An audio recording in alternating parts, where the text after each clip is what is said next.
Bonjour à tous, aujourd'hui nous allons voir comment enregistrer un modèle qui a été entraîné et comment l'utiliser sur des exemples.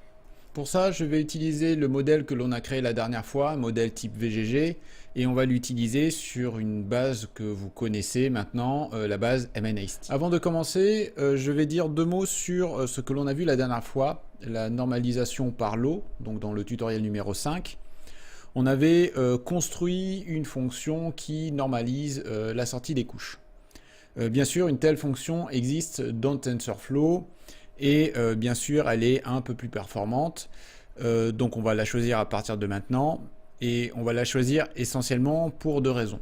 La première est qu'elle utilise déjà une moyenne mobile exponentielle dont on peut régler le coefficient de lissage avec un paramètre qui s'appelle momentum. Alors nous, on va laisser la valeur par défaut, mais bien sûr, vous pourrez jouer avec cette valeur. Et le fait d'utiliser cette technique fait que la fonction est un petit peu plus performante, donc c'est pour cette raison qu'on va l'utiliser. La deuxième raison est que je n'avais pas tout à fait fini le travail, parce que la dernière fois, donc, on a fait des moyennes et on a calculé la variance pour pouvoir normaliser la sortie des couches. Cette fonction marche très bien sur la phase d'apprentissage, mais lorsqu'on veut l'utiliser en test, elle ne marche pas pour la simple et bonne raison que si je lui donne qu'une image, lorsque je vais faire le calcul de moyenne et que je vais faire la différence à la moyenne, forcément je vais toujours me retrouver avec des zéros. Ce qui veut dire que sur la phase de test, lorsque je vais lui donner qu'une image, il faudra utiliser une moyenne et une variance qui ont été faites sur les lots utilisés pendant l'apprentissage. Il se trouve que la fonction inclue dans TensorFlow fait tout ça, fait ce travail. Dans cette nouvelle fonction que l'on va utiliser aujourd'hui, il y a un paramètre qui est training, qui est un booléen que l'on mettra à false ou true selon que l'on soit sur une phase d'apprentissage ou une phase de test. Donc je vais déjà commencer par faire une fonction qui construit tout mon modèle. Ça va être le modèle que je vais récupérer du script de la dernière fois, du programme de la dernière fois. Je vais juste y ajouter un nouveau placeholder. Et ça sera le placeholder isTraining, et c'est à travers ce placeholder que je dirai à mon réseau de neurones on est en phase d'entraînement ou en phase de test. J'ai mis dans ce fichier le code de la dernière fois, donc j'ai mis deux fonctions ici, convolution et fc, celles-là vous les connaissez. Et j'ai créé une fonction VGGNet, donc qui va construire mon modèle. Je lui donne deux paramètres, learning rate que je mets par défaut avec cette valeur comme la dernière fois. Vous pourrez le changer si vous voulez, et le momentum donc qui est 1 moins le coefficient de lissage de notre fonction de normalisation inclus dans TensorFlow. Ici j'ajoute un nouveau placeholder avec une valeur par défaut qui est à false. Donc cette fois-ci je me retrouve avec 3 placeholders.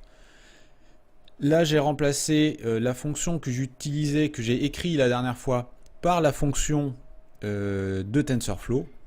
Donc elle prend à peu près les mêmes paramètres, une couche, la couche précédente. Je vais lui donner training, donc c'est ce paramètre qu'il faut mettre à vrai ou faux pour lui préciser dans quelle phase on est, et ça la valeur sera mise dans le placeholder.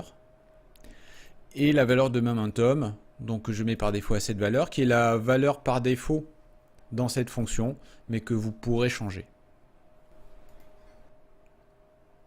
Je vais faire une autre modification au niveau de l'optimiseur, de la fonction d'apprentissage. Donc là, on a la même que la dernière fois. Par contre, vous voyez que j'ai ajouté deux lignes. Donc là, il faut comprendre un peu les mécanismes internes de TensorFlow. J'y reviendrai plus précisément dans de futurs tutoriels. Là, ce qu'il faut comprendre, c'est que on a ajouté quelques opérations supplémentaires, autres que l'apprentissage. Puisque, comme je l'ai dit, pendant la phase d'apprentissage, on va faire des statistiques sur le lot pour pouvoir normaliser les couches. Mais lorsqu'on va donner un seul exemple, lorsqu'on va demander à notre réseau de neurones qui aura appris de nous faire une prédiction, on n'aura qu'un exemple. Et donc là, il ne faudra pas se baser sur une moyenne de lot puisqu'il n'y a pas de lot, il n'y a plus de lot. Il faudra se baser sur des moyennes qui ont été faites, sur des statistiques qui ont été faites sur le lot d'apprentissage. Donc on demande à TensorFlow de faire des opérations supplémentaires, autres que l'apprentissage.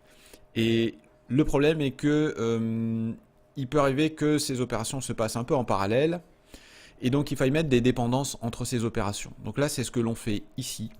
Ici, je récupère dans le graphe toutes les opérations supplémentaires qui sont faites, et je crée une dépendance avec la fonction d'apprentissage. Mais je reviendrai un peu plus tard dans d'autres vidéos sur les mécanismes internes, mais là, ce qu'il faut comprendre, c'est que si vous ne faites pas ça, pendant la phase d'apprentissage, il n'y aura absolument aucun problème. Par contre, lorsqu'on demandera sur un seul exemple à notre réseau de neurones de faire une prédiction, il le fera sur des statistiques qui ont mal été faites. Maintenant que ma fonction est finie, je peux faire un return des 3 placeholders, comme ça je pourrais y faire référence tout à l'heure. Je vais lui donner la sortie du réseau de neurones, qui est juste ici, la sortie après le passage dans la fonction softmax. Je vais lui renvoyer la variable train, je pourrais y faire référence, la variable précision et aussi une nouvelle fonction qu'on n'a pas vue qui va nous servir à enregistrer le modèle tf.train.saver. Voilà donc le programme. Donc ici je commence par faire un import VGG puisque j'ai mis mes fonctions dans vgg.py. J'ai repris donc mon programme, hein, donc là vous reconnaissez les lignes pour lire les fichiers MNIST. Ici je fais appel à ma fonction, donc elle va créer le modèle et je récupère toutes les variables qu'on a mis dans notre return tout à l'heure. La partie qui est en dessous, vous connaissez maintenant, c'est l'appel à la fonction session.run pour faire l'entraînement et faire des tests de précision. Et donc j'y ai ajouté un placeholder supplémentaire. Comme là on est en phase d'apprentissage, je vais mettre true. Tout à l'heure je mettrai false lorsque je lui donnerai des images. Une petite ligne qui a été ajoutée à la fin. Saver.save avec ici un directory, un répertoire qui va être créé par TensorFlow. C'est là-dedans que je vais retrouver 4 fichiers qui vont me permettre donc d'utiliser mon modèle plus tard.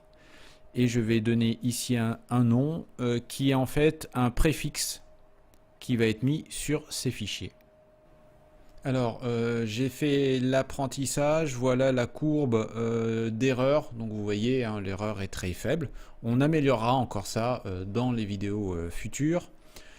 On va aller regarder ce qu'il y a dans le répertoire mon VGG maintenant que l'entraînement est terminé. ls-lh mon VGG, hop, voilà, 4 fichiers. Celui-ci est le plus gros, vous voyez 172 MB. C'est là-dedans qu'il y a notamment tous les poids. Il y en a beaucoup, hein. Il y a de nombreuses couches avec de nombreuses cartes de caractéristiques. Donc tout ça est enregistré là-dedans.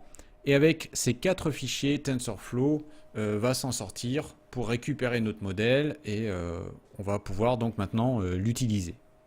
Là, je vais récupérer ce répertoire sur mon PC portable, puisque là, j'ai fait des calculs sur un serveur distant, c'est un Linux. Là, je vais récupérer ça sur ce portable qui est un Windows.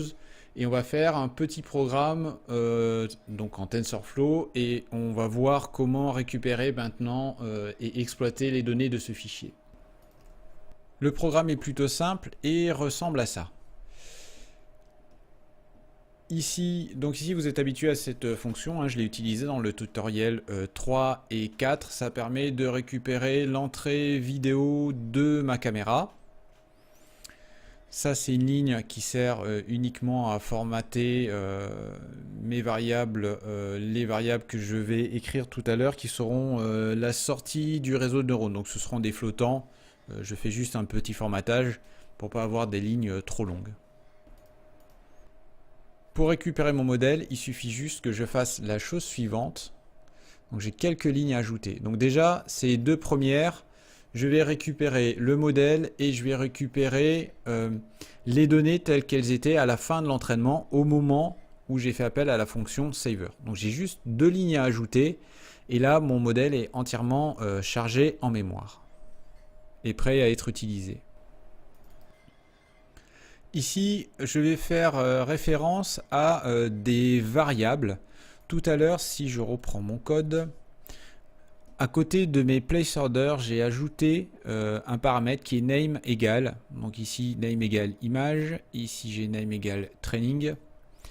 Et tout en bas, j'ai name égale sortie. Ça me permet de nommer donc des variables ou des placeholders pour pouvoir y faire référence plus tard. Donc là, c'est ce que je fais ici. Je dis que image est égale à et je récupère des noms TensorFlow, des objets TensorFlow pardon, en fonction de leur nom. Donc là, moi, je récupère image puisque dans image, je vais mettre la sortie de ma caméra, de ma webcam. Ici, je vais récupérer la sortie de mon réseau de neurones. Et là, je vais lui dire justement que je suis sur une phase qui n'est pas une phase d'entraînement. Ici, donc, je récupère la sortie de ma caméra. C'est ce qu'on a fait dans les derniers tutoriels. Je transforme mon image en noir et blanc. C'est ce que je fais ici. BGR, donc couleur to gray, noir et blanc. Je fais un resize de mon image en 28-28, hein, puisque c'est la géométrie de mon placeholder, de l'entrée de mon réseau de neurones. Et là, avec ces quelques lignes, je ne fais que augmenter en fait très fortement le contraste. Quand la valeur est supérieure à 110, je mets 1, sinon je mets 0. Je vais supprimer cette ligne. Je vais juste regarder à quoi ressemble l'image, mais surtout ce que je vais faire, c'est une prédiction. Donc, je vais faire un session.run comme d'habitude. Donc, ce que je veux calculer, c'est la sortie, ce que je lui donne ici. Et je vais remplir mes placeholders avec ce paramètre, comme d'habitude. Donc, dans image, je vais mettre, eh bien, justement mon image que j'ai retravaillée ici et que je reshape, je rechange la géométrie 28-28-1. Il n'y a qu'une couche. Alors, ce n'est pas une image en couleur, sinon il y aurait un 3 ici. Et isTraining, eh bien, je mets le paramètre à false. Et ensuite, j'écris la prédiction qui a été faite par le réseau de neurones, tout simplement. Bien, il n'y a plus qu'à faire un test. Donc sur une feuille, j'ai écrit au marqueur mon année de naissance. Donc j'ai mis 4 chiffres. Je vais mettre ça devant la webcam de mon portable et on va voir si le réseau de neurones s'en sort bien.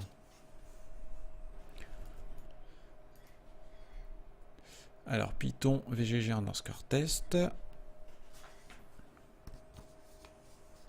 Voilà la fenêtre, donc je vais mettre les nombres devant, il faut juste que j'arrive à me caser devant. Voilà, donc le 1, pas de souci, on arrive sur le 9, donc il y a bien un 9 qui est lu, puis un 7, super.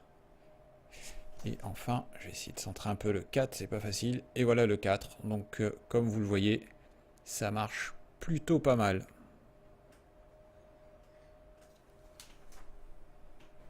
Voilà, j'espère que cette nouvelle vidéo va vous aider dans votre progression dans TensorFlow.